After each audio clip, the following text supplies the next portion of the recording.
Mini episode 1095 of the FDH Lounge is brought to you by Sportsology, delivering unconventional columns and webcasts about sports, TV, music, movies, and more. Follow them on the web at sportsology.com. The FDH Lounge. You want to schedule your life around it. A long time ago, on a gloomy, wet Cleveland spring night, two men stand alone amidst the late-night drizzle. Their voices echo across the vacant station parking lot as they debate the merits of the great American radio show that have been missing for far too long. On that night, an idea was born. That idea became the FDH Lounge.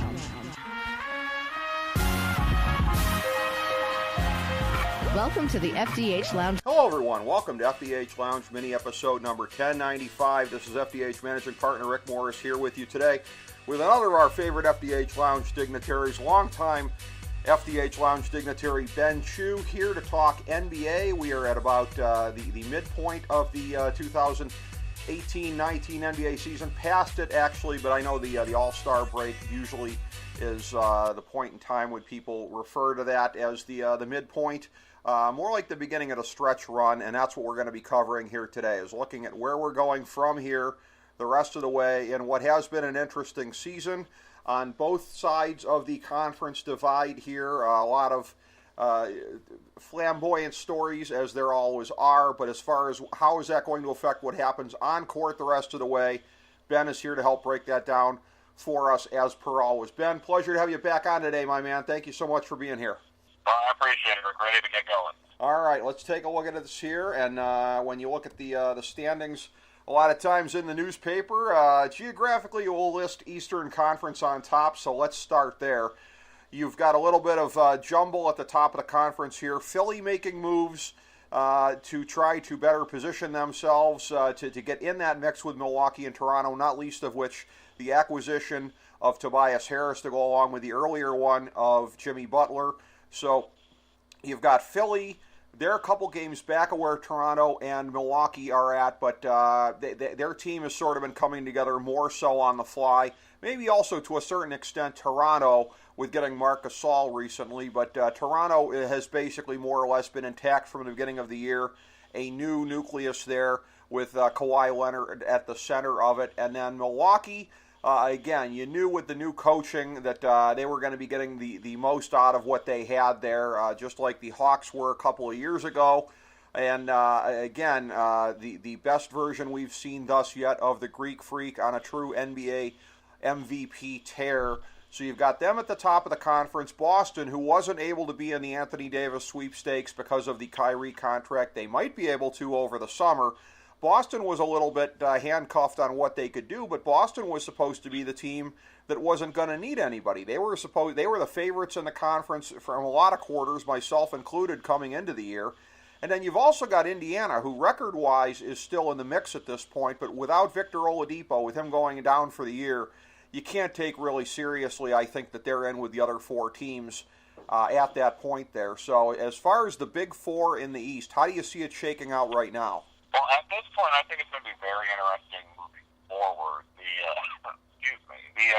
It looked like at least through the first couple 30, 35 games of the season that Toronto pretty much had a stranglehold on that division, the Atlantic Division and the Eastern Conference. But with Philly's acquisition of Tobias Harris, he's been playing at least in the last 3 games despite that loss to Boston on TNT. They look to be at least the best starting lineup on the floor in the Eastern Conference at this point. The question I think overall is going to come down to, especially with those 4 teams, is they all have their own little bit of playoff issues. And whoever gets over their playoff issues first is going to be the biggest thing. I still think, despite the acquisition for Philly and for the Toronto Raptors, I still think Milwaukee, you have to favor them as the best because they currently have the best player in the Eastern Conference, Giannis Antetokounmpo. So I think it's a little bit more jumbled than we expected because I think a lot of us, including myself, thought Toronto was just going to cruise at this point to the Eastern Conference Championship. It has really been jumbled, and again, you look at it, and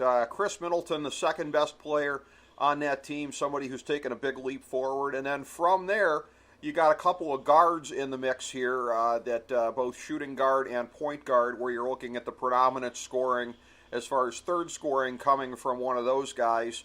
Although also Brook Lopez for the amount of minutes that he's getting. So Budenholzer really has been getting the most out of this roster, as I said previously, like he did in Atlanta. And again, when you talk about teams and their issues, this hasn't been the case with Milwaukee because they didn't tussle with the Cavs the last couple of years. But when it comes to playoff issues, wasn't it really with Toronto and Boston getting past the Cavs with LeBron, which is no longer an issue? So one would think if they get to the playoffs, that mental block at least is not going to be in their way. That is going to be true. And I think also, too, we have to also note their trade deadline acquisitions of Stanley Johnson from Detroit and then Mirotic as well. So they have a very Lexi sort of team that can adapt. The real question is that, and we've discussed this before, Rick, that's still a very young team that hasn't had much playoff success in recent memory. But you would make the argument, and this argument always seems to be the case, when it comes to the NBA playoffs, the team with usually the best player on the floor wins. You would unequivocally say that Milwaukee, with Giannis, has the best player at this point. He certainly is. But again, if you're just looking at it on an experience point of view, I mean, this is really going to do an awful lot to either reinforce or disabuse that particular theory. Because if you're looking at these four teams in the Eastern Conference, I mean, I guess you could make a case for Toronto in that Kawhi and Lowry have been to the dance a lot of times. Lowry at least getting decently deep into the Eastern Conference Finals. But when you're looking at Boston with Kyrie Irving, you've also got Gordon Hayward coming over from Utah and the experience that he brings. You're looking at a Boston team, Al Horford being a guy going all the way back to college with experience in big games. So Boston would seem to be the team that is probably the best as far as depth and big game experience in the Eastern Conference among these young teams, and yet they're the ones that seem the most shaky day to day on paper, such that there have actually been times when Kyrie hasn't played and they've actually almost looked a little bit better, which you certainly wouldn't say Ewing theory on that one because of how great he is when he's healthy. But Boston is just such a weird, put-together kind of a team. I think you and I have talked about this previously, that they've really gone all in, Brad Stevens, on this whole positionless basketball thing. And I remember questioning and saying, okay, so Jaylen Brown and Jason Tatum and Gordon Hayward are all going to get enough minutes and are all going to be integrated into the flow enough. And we've seen this year that that's kind of been an issue. So Boston is the team that, like I said, they came into the season probably the favorite in the Eastern Conference. As far as big game experience among the young teams, they probably have a little more of it than some of the other teams. And yet right now, they would seem to be the most shaky among the four to a number of people, myself included. Right, and I think Boston is kind of going through the rut that a lot of teams experienced. They had a weird playoff run last year where pretty much Hayward, Kyrie were both out for a significant playoff run, and a lot of the guys who came off the bench were able to play well. And I think this is one of the big arguments, and I think I remember I read an article once that I believe it was former head coach Bill Fitch brought up once that the defining of roles for players is always going to be a make or break for your team. And I think the issue now is that for Boston, they've experienced success with that younger unit of Rozier, Tatum, Brown, and then you're trying to add guys like Kyrie and Hayward to the mix, and you have to then understand that when you mix young and older veteran talent, even if it's incredible veteran talent, the meshing's not going to work because the younger talent that guys, we made it to Eastern Conference Finals without you, and probably should have won and went to the finals at this rate. But I think when it comes to playoff time, Boston will turn it on. The real question I have to wonder is that, if I'm being honest, can they beat Toronto or Milwaukee? We've already seen, I think they're in the heads of the Sixers right now, but I don't know if Boston can go into Toronto or go into Milwaukee and win a series with that home court advantage. That is an excellent point. I would question that as well. And yeah, Bill Fitch, there's a guy who knew something about getting out of the Eastern Conference as he did with the Celtics. And again, one of the best coaching jobs he ever did that nobody outside of Cleveland tends to remember, the job with the Miracle of Richfield team of '76. That was a team where there was a real challenge in bringing together all those parts on that team. You integrate Nate Thurmond into it subsequently, and Bill Fitch knows an awful lot about that, which you referenced there as far as integrating the parts in, and that is Boston's big challenge coming down the stretch. In the Western Conference, again, as we all expected, it's Golden State at the top of the conference. It took a little longer, perhaps, than a lot of us thought was going to be the case, but it was inevitable that they were going to be there if everybody was healthy. You've got Denver, who most of us, you and I and a number of other people, expected to take a big leap forward. They're there in the mix for the second-best record presently there as we're recording this. You've got some of the powers of recent years in the mix here, OKC, Houston, Portland taking a step up, which you have seen there personally. Utah, after kind of a tough start, coming on in the second half as they did a year ago. San Antonio has been a force, with DeRozan being integrated into Greg Popovich's system. The Clippers having a great first half to the season before dumping and putting all their marbles on the summer of 2019 strategy. That leaves out of the mix, just barely, because we've named the 8 playoff teams if the playoffs were starting now. Sacramento, the shock of the league to myself and a lot of other people, but right now they're sitting in the 9 spot, still well above where I thought they'd be. And the Lakers in the 10 spot. Again, if you'd have told me that LeBron was going to miss this much time, I wouldn't have been shocked that they are where they are. But it's one of those things where I remember when we were recording over the summer, I'm not going to make a direct comparison because it's sort of like the Willie Mays falling down in the outfield thing. I would never directly compare any big star to what happened with Jordan in Washington just because that was such a big disaster and such a big hit to his reputation. But I remember saying that there's a chance that we may remember that LeBron's last transcendent moment in the league was Game 7 of the Eastern Conference Finals last year, that he may not hit those heights in LA. So let's start with him before we look at the other teams there, because they do kind of linger over, at least in terms of the media, a good part of the Western Conference picture. And again, we've seen when he's out, they are who they are, and that's why it didn't make for a very attractive trade picture for New Orleans, especially compared to what they could get this summer for the Brow. But in terms of the Lakers and where they're at, it seemed an odd thing over the summer, although he's done this before. He came to Cleveland, he's in 2014, he said to be patient with what was there. He saw what was there, he started getting impatient. So it shouldn't be a surprise that he changed his tune on the Lakers when he saw what was there. But an odd team that they put together. You and I talked about it at the time. Rob Pelinka and Magic Johnson signing playmakers rather than shooters. I think learning the wrong lesson of what went wrong with the Cavs during his final time in Cleveland, which was just basically that nobody was going to beat Golden State. I don't know if there's any great lesson to take from that. But you look at the Lakers and where they're at, particularly with the Clippers being the 8th seed right now. You can't write off Sacramento for making that jump. But for the Lakers to be in that big of a death fight with Sacramento for the 8th spot is something none of us saw coming at the beginning of the year. Right. I think we do have to take into account that LeBron has missed a significant amount of time, and the Lakers team has been shaky. And we've discussed this in the past on other versions of the lounge, that LeBron has tended to struggle during his first regular season with his 2 teams. The same thing in Miami. It was a little bit of the same in Cleveland his first year Right. to start off. The other thing I think, I feel like this is a misnomer, Rick. I feel like we're all discussing like, oh man, LeBron might be down the playoffs. At this rate, considering the rated talent in the Western Conference, I just do not see a scenario where the league sucks playoffs at this point. Yeah. I really don't. Because essentially you're bringing it down to a San Antonio team who should make the playoffs and has exceeded expectations with the DeRozan deal. They look shaky this entire season. Right. The Clippers are essentially tearing down, so they're probably not going to make the playoffs outside of some crazy happening. Right. And again, entrusting, and I keep saying this every year, the Sacramento Kings to come up clutch when they need to come up clutch.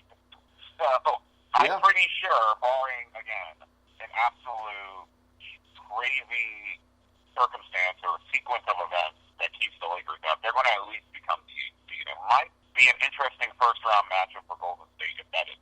That's got to be what the league's rooting for, right? Because it's going to be hard to guarantee any kind of LeBron v. Golden State thing in the playoffs for the 5th year in a row if they're not the 8th seed. So you look at it, and the league's got to be pulling for that as hard as it possibly can be, that they get in as the 8 and they get that guaranteed matchup.